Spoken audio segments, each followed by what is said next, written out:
Shalom kekasih-kekasih Tuhan. Jumpa lagi dengan saya Pendeta Agung Bowo Wasesa. Sebelum kita memasuki kebenaran firman Tuhan, mari kita sama-sama tunduk kepala dan kita berdoa.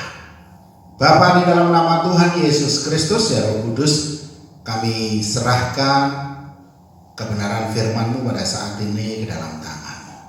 Kami buka hati dan pikiran kami, biarlah kebenaran firman-Mu hidup dalam loh hati kami yang paling dalam, menjadi rema dalam kehidupan kami, sehingga kami siap melakukannya dengan sukacita, karena Tuhan senantiasa ada bersama kami. Kami sambut berkat firman-Mu di dalam nama Tuhan Yesus Kristus. Haleluya. Amin. Kekasih-kekasih Tuhan, sebelum saya melanjutkan khotbah pada saat ini, sebelumnya kembali saya menyampaikan banyak-banyak terima kasih kepada jemaat yang luar biasa, bahwa ketika Bu Agung mengalami sakit dan harus isoman, kami sekeluarga tidak kurang dari semua begitu kasih, begitu mengasihi kami, begitu perhatian, bahkan bergiliran untuk memberi berkat, menjadi saluran berkat Tuhan bagi kami. Dan saat ini puji Tuhan, Bu Agung tidak mengalami hal-hal yang tidak diinginkan. Bu Agung sudah sehat, pulih. Kami sekeluarga juga mengalami kesehatan yang luar biasa karena mujizat Tuhan terjadi atas kami sekeluarga. Dan oleh karena doa panjenengan semua, perhatian panjenengan semua, dan mujizat Tuhan Yesus Kristus, Bu Agung sudah selesai isolasi mandirinya dan siap untuk kembali beraktivitas, untuk melayani kita semua. Haleluya. Terima kasih Bapak Ibu Saudara, kekasih-kekasih Tuhan. Kiranya Tuhan memberkati Bapak Ibu Saudara semua dengan berkat-berkat yang berkelimpahan, dan Tuhan akan melipat gandakan apa yang sudah Bapak Ibu Saudara semua tabur. Haleluya. Amin. Pada minggu ini kita kembali akan berbicara mengenai kebenaran yang memerdekakan. Tema bulan ini sungguh luar biasa, bertepatan dengan Hari Kemerdekaan Bangsa Indonesia, bahwa kebenaran yang memerdekakan ini adalah tentang keselamatan di dalam Kristus. Bahwa kebenarannya hanya ada satu jalan menuju surga, hanya ada satu jalan keselamatan, yaitu Tuhan Yesus Kristus. Amin. Nah, kita sudah berbicara selama 4 minggu ini mengenai kebenaran yang memerdekakan. Kita sudah belajar mengenai firman Tuhan yang terambil dari Yohanes 8 ayat 32, bahwa hidup kita ketika kita berada di dalam Tuhan dan hidup menuruti kebenaran firman Tuhan, kita akan melihat kebenaran, dan kebenaran itu akan memerdekakan. Kebenaran yang bagaimana? Kebenaran bahwa hanya Yesus Kristuslah yang bisa menjamin hidup kekal di surga.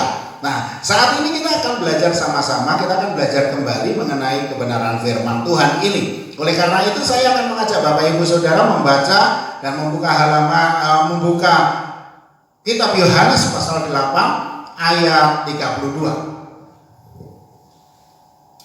Yohanes pasal 8 ayat 32. Saya akan membacakannya bagi Bapak Ibu Saudara. Dan kamu akan mengetahui kebenaran, dan kebenaran itu akan memerdekakan kamu. Sekali lagi, dan kamu akan mengetahui kebenaran, dan kebenaran itu akan memerdekakan kamu. Selama dari tanggal 1, yaitu dari minggu pertama sampai hari ini, kita belajar akan kebenaran ini. Dan bahkan kita sudah membacanya dari ayat yang ke-30 sampai ke-36 dari Yohanes pasal yang ke-8 ini. Dan kita sudah belajar di dalamnya bahwa kebenaran itu adalah bahwa barang siapa yang percaya kepada Tuhan Yesus Kristus dan tinggal di dalamnya, kita akan mengalami kemerdekaan. Kita dibebaskan dari dosa. Bukan berarti ketika kita bebas dari dosa kita tidak berdosa lagi. Kita bisa berdosa lagi. Dan itu sangat bisa. Kita punya kemampuan untuk melakukan dosa, tetapi Tuhan memberi kekuatan kepada kita melalui kuasa Roh Kudus-Nya untuk kita bisa menolak juga akan dosa. Kalau kemerdekaan bangsa Indonesia ini sudah dilepaskan dari penjajahan, kita pun demikian, sudah dilepaskan dari penjajahan iblis, penjajahan kedagingan, penjajahan duniawi, sehingga kita mengalami benar-benar suatu kesukacitaan di dalam Tuhan. Namun kalau kita ini tidak benar-benar memutuskan ikatan itu seperti minggu lalu ya, kalau kita tidak benar-benar memutuskan ikatan-ikatan dosa masa lalu kita akan kembali berkubang dalam kehidupan dalam kehidupan dosa, sehingga kita tidak akan mengalami kebenaran yang benar-benar memerdekakan kita. Kita akan belajar dari bangsa Israel saat keluar dari Mesir. Bangsa Israel saat keluar dari Mesir itu adalah pengalaman yang luar biasa, bahwa dia selama ini mengalami perbudakan, mengalami penindasan, mengalami keterikatan, ketidakbebasan, belenggu bangsa Mesir, sehingga bangsa Israel ini tidak bisa mengalami satu kebebasan atau kemerdekaan. Jadi yang pertama, bangsa Israel itu mengalami penindasan. Jadi setelah kematian Yusuf dan kemudian generasi-generasi selanjutnya, bangsa Israel ini dianggap sebagai suatu ancaman bagi bangsa Mesir, sehingga penindasan-penindasan mulai dilakukan. Penindasan kemudian dianggapnya dia budak. Bangsa ini kemudian dijadikan budak untuk diperkerjakan dalam pekerjaan-pekerjaan di negara Mesir, sehingga bangsa Israel boleh mengalami suatu kesengsaraan, penderitaan yang luar biasa. Bahkan mereka sudah berkeluh kesah kepada Tuhan bahwa ingin dibebaskan dari Mesir, dari penindasan bangsa Mesir. Kemudian diutuslah Musa, Harun dan juga adiknya Miriam untuk menjadi utusan, menjadi perantara, membebaskan bangsa ini. Kemudian Tuhan bertindak. Jadi bangsa Israel pada saat itu mengalami penindasan dan juga mengalami penjajahan di tanah Mesir, dan kemudian berseru dan minta pertolongan Tuhan, kemudian dibebaskan dan dia mengalami pertolongan Tuhan, sehingga atas pimpinan Musa bangsa Israel ini dibawa keluar dari tanah Mesir. Tidak hanya itu saja, setelah dibawa keluar, dia mengalami hal-hal yang luar biasa. Mari kita akan membaca firman Tuhan yang diambil dari Keluaran 33 ayat 1 dan 3. Ini menjadi dasar bagaimana Tuhan memerdekakan bangsa Israel dari perbudakan.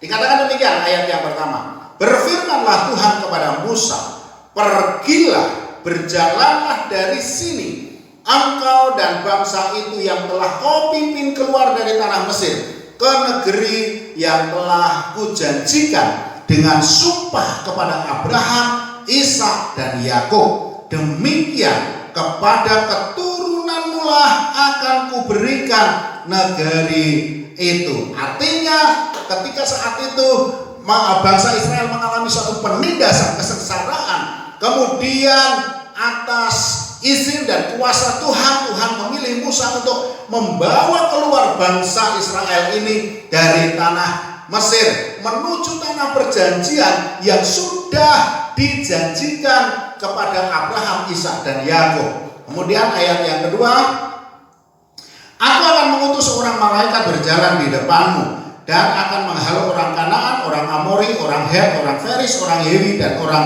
Yebus. Artinya dalam perjalanan keluar dari tanah Mesir, Tuhan tidak membiarkan. Bukan hanya Musa yang menjadi pimpinannya, tetapi Tuhan mengutus malaikat berjalan di depannya. Artinya keamanan bangsa Israel ini benar-benar ada, benar-benar nyata. Dan selanjutnya ayat yang ketiga, yakni ke suatu negeri yang berlimpah-limpah susu dan madu. Sekali lagi, yakni ke suatu negeri yang berlimpah-limpah susu dan madu. Sebab aku tidak akan berjalan di tengah-tengahmu, karena engkau ini bangsa yang tegar tengkuk, supaya aku jangan membinasakan engkau di jalan. Mengapa Tuhan memberikan pimpinan malaikat supaya membawa? Karena Tuhan tidak ada bersama bangsa Israel. Sebab apa? Bangsa Israel sudah kehilangan yang namanya ucapan syukur dan mengandalkan Tuhan, sehingga dikatakan oleh Tuhan bangsa yang tegar tengkuk. Saudara-saudaraku yang kekasih di dalam nama Tuhan Yesus, demikian juga kita. Ketika kita hidup masih dalam keadaan berdosa, Tuhan turun. Kita dibelenggu oleh dosa, kita diikat oleh dosa. Kita sudah menjadi budaknya iblis, budaknya dosa. Kita sudah menjadi hamba dosa, dikatakan. Oleh karena apa? Kita perbuatan-perbuatan kita senantiasa di luar kebenaran firman Tuhan. Kemudian oleh karena kasihnya kepada kita, Tuhan mengutus anaknya yang tunggal Yesus Kristus untuk memerdekakan kita. Bahkan dikatakan bahwa inilah kebenarannya, dan kamu akan mengetahui kebenaran, dan kebenaran itu akan memerdekakan kamu. Apa kebenarannya? Jikalau kamu tetap dalam firman-Ku, kamu benar-benar adalah murid-Ku. Oleh karena kita tinggal di dalam Kristus, dan Kristus sudah memerdekakan kita dari dosa, dari belenggu dosa. Artinya kita sudah bebas dari dosa. Bukan berarti tidak bisa mengalami dosa. Seperti halnya bangsa Israel ketika keluar dari tanah Mesir, bukan keluar saja. Padahal malaikat yang memimpin, ada Musa yang memimpin, semua oleh karena berkat Tuhan, ada petunjuk Tuhan. Tetapi dalam perjalanannya tidak mulus, dikejar-kejar oleh pasukan dari Mesir. Bahkan ketika di depannya ada penghalang laut, imannya pun diuji. Ketika dia benar-benar mengharapkan kepada Tuhan, ketika dia benar-benar berseru kepada Tuhan, dan Musa pimpinannya mengandalkan Tuhan, maka laut terbelah. Demikian juga dalam kehidupan kita, saudara. Ketika kita sudah mengalami kemerdekaan, kita sudah menerima keselamatan, kita sudah menerima janji hidup yang kekal di surga. Tetapi dalam perjalanan kehidupan kita banyak ujian, banyak cobaan. Di tengah-tengah jalan mungkin kita akan dikejar-kejar oleh berbagai masalah, berbagai persoalan, berbagai himpitan, bahkan sakit penyakit. Bahkan ketika ini ada satu kesaksian, ketika Bu Agung mengalami COVID-19, ada ujian. Bu Agung tidak fokus kepada masalahnya itu. Dia tidak memikirkan masalah itu. Karena apa? Mati masuk surga kok. Apa yang harus dipikirkan? Paling yang dipikirkan yang hidup kayak saya dan anak-anak. Tetapi fokusnya kepada Tuhan, karena hati yang gembira adalah obat. Itu ketika dilakukan mujizat Tuhan, penyertaan Tuhan, kuasa Tuhan dinyatakan sehingga Bapak boleh sembuh dan tidak mengalami sakit seperti orang-orang yang mengalami penderitaan yang luar biasa. Semua dilakukannya dengan penuh sukacita, oleh karena percaya dan yakin Tuhan tidak pernah meninggalkan Bapak. Inilah yang harus dipegang oleh kita. Inilah yang harus kita teladani juga, bahwa dalam kehidupan kita setelah kita mengalami kemerdekaan di dalam Tuhan, tidak bisa lepas dari masalah. Masalah tetap ada. Mungkin di hadapan kita juga terhalang lautan, artinya jalan buntu. Di belakang kita dikejar masalah, di depan ada jalan buntu. Namun ketika kita mengandalkan Tuhan, mujizat itu terjadi. Amin. Seperti lautan Teberau yang terbelah. Sehingga apa yang tidak bisa dipikirkan oleh manusia, apa yang tidak ada dalam pikiran manusia, itu dinyatakan oleh Tuhan sebagai jalan keluar. Haleluya. Ini yang perlu kita teladani. Bagaimana bangsa Israel keluar dari tanah Mesir menuju ke tanah perjanjian. Demikian juga kita. Ketika kita sudah mengalami kemerdekaan, tujuan kita apa? Ke tanah perjanjian juga. Perjanjiannya di mana? Barang siapa percaya kepadaku akan selamat dan tidak binasa. Dan ketika Tuhan naik ke surga, aku menyediakan tempat bagimu. Artinya ada tanah atau tempat di surga buat kita. Perjalanan kita menuju ke sana ini loh yang apa itu namanya, yang perlu kita perhatikan. Di dalam perjalanan yang ada banyak hambatan, halangan. Bahkan kita harus berperang juga. Bangsa Israel akan mengalami peperangan seperti mengalami dengan orang Amori, orang Het, orang Feris, orang Hewi, orang Kanaan, orang Yebus dan lain sebagainya. Tetapi ketika Tuhan campur tangan di dalamnya, kita akan mengalami kemenangan.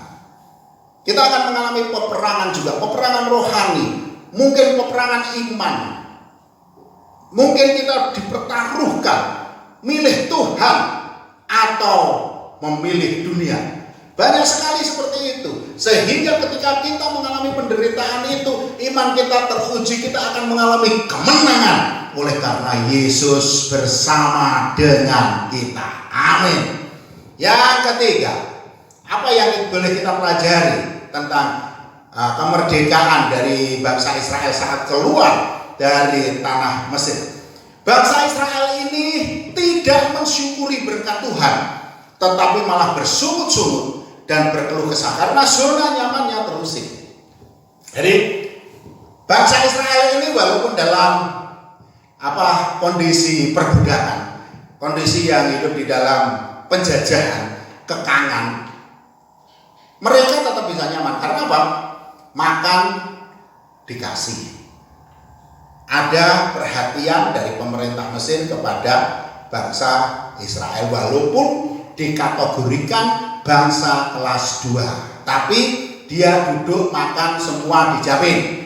Nah, ini yang tidak dialami ketika melakukan perjalanan menuju tanah perjanjian. Padahal jelas di ayat yang ketiga, Keluaran 33 ayat yang ketiga tadi, yakni ke suatu negeri yang berlimpah susu dan madu. Artinya akan mengalami suatu kebahagiaan, kesukacitaan, berkelimpahan berkat Tuhan, tidak berkekurangan berkat Tuhan.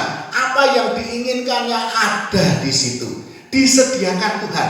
Syaratnya apa? Perjalanan dari Mesir menuju tanah perjanjian itu aman dan mengandalkan Tuhan. Bahkan kita setia dalam pimpinan Tuhan. Nah, bangsa Israel ini tidak mengalami seperti itu. Ketika di perjalanan dia bingung karena di perjalanannya hanya ada padang pasir. Dia marah kemana? Mulai bersungut-sungutlah. Kemudian Tuhan memimpin bangsa Israel ini. Ketika di padang pasir panasnya minta ampun, dia berkeluh kesah.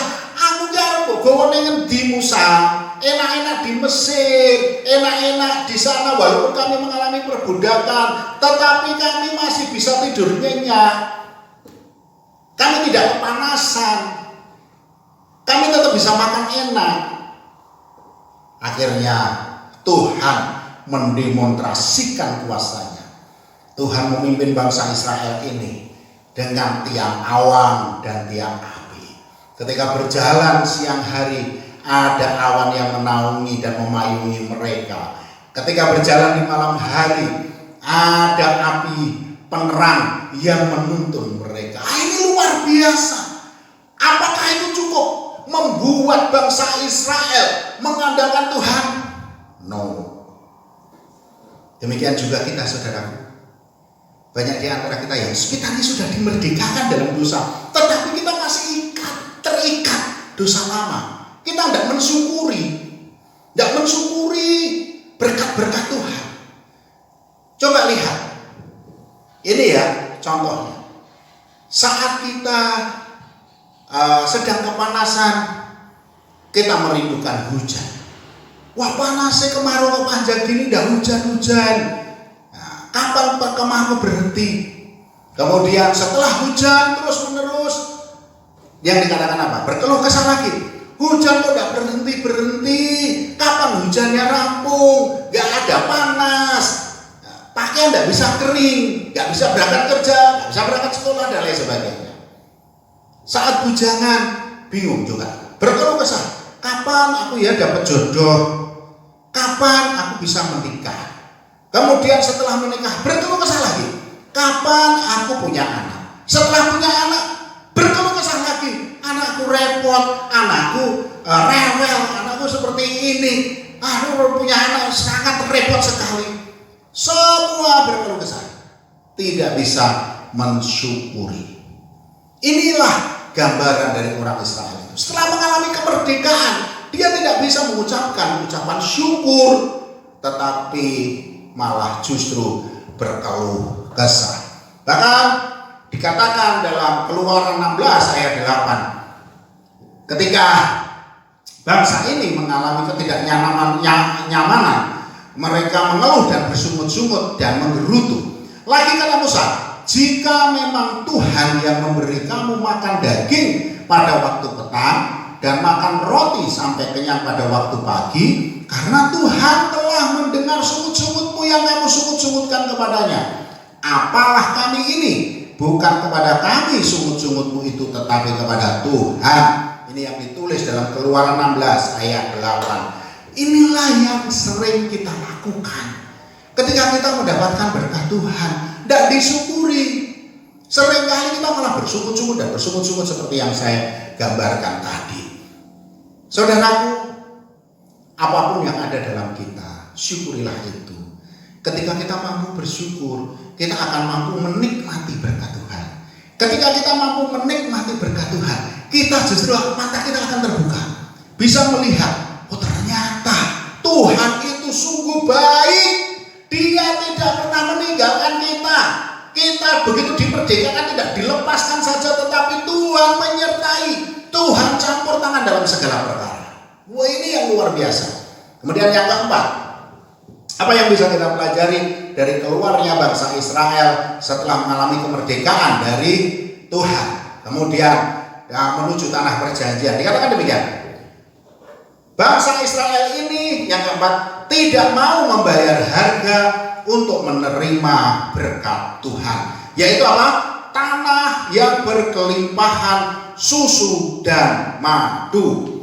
Jadi Tuhan jelas sudah mengatakan, di tanah Kanaan itu loh, kamu tak kasih tanah, kamu tak kasih kelimpahan. Di situ tempatnya tanah yang berkelimpahan susu dan madu, artinya tanahnya subur. Tetapi dalam perjalanan menuju itu bersungut-sungut dan berkeluh kesah, sehingga Tuhan murka. Maka di awal dikatakan, aku tidak mau menyertai kamu, biar malaikatku saja yang memimpin kamu. Karena apa? Aku ngerti kamu itu bangsa yang tegar tengkuk. Dikatakan kan demikian.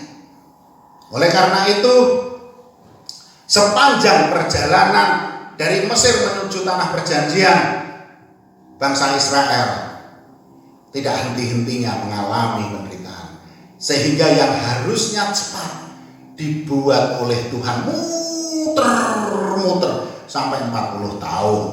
Demikian juga dalam kehidupan kita. Sebenarnya itu sepele masalahnya. Sebenarnya kalau kita bisa bisa merasakan, bisa mensyukuri, dan kita bisa mencerna berhikmat di dalam Tuhan. Masalah kita itu kuncinya satu, datang kepada Tuhan, melibatkan Tuhan di dalamnya. Contohnya begini, untuk doa saja kita tidak mau bayar harga. Bangsa Israel pun demikian kan. Ketika sepanjang perjalanan dari Mesir, tanah Kanaan, dia sudah melihat, dia sebenarnya bangsa Israel telah banyak menerima berkat-berkatnya. Bahkan Tuhan sering mendemonstrasikan kuasanya kepada bangsa Israel, mulai dari lautan yang terbelah, mulai dari tiang awan, tiang api, kemudian burung puyuh, kemudian mana surgawi dari pagi hari. Ini tidak bisa merubah atau tidak bisa membuat bangsa ini bersyukur atau mengucap syukur, memuliakan Tuhan. Adanya adalah menuntut lebih, melebih dan lebih lagi. Demikian juga kita, banyak di antara kita yang sudah jelas. Kalau kamu mau selesai masalahmu, bayarlah harga. Salah satunya apa? Setia doa pagi. 1. Berani tidak kamu bayar harga dengan berpuasa? Mau Pak? Berapa? 40 hari, baru 7 hari. Keok. Sama itu, seperti itu. Saya sudah berdoa, tapi kok tidak dikabul-kabulkan, berarti permintaanmu itu mahal harganya. Mahal harganya.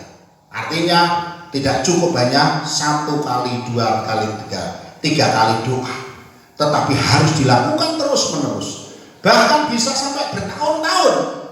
Contoh saja, saya berdoa untuk orang tua saya supaya mau bertobat selama 8 tahun. 8 tahun ibu saya bertobat. Kemudian 3 tahun kalau tidak salah baru bapak saya. Artinya mengalami waktu. Saya harus membayar harga. Setiap hari saya harus bisa mendoakan. Bahkan saya juga harus berpuasa. Dan setiap tahun itu saya bawa dalam doa tahunan. Saya bawa terus dalam doa. Setiap hari selama 8 tahun baru ibu saya percaya. Nah, sekarang masalah saudara apa?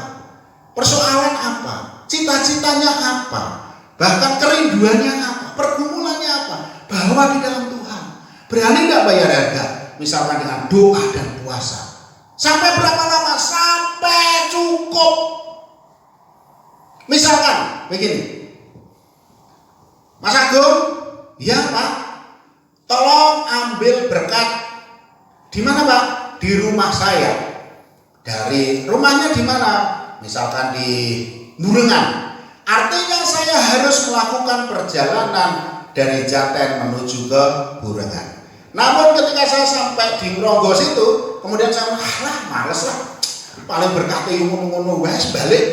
Tidak sampai.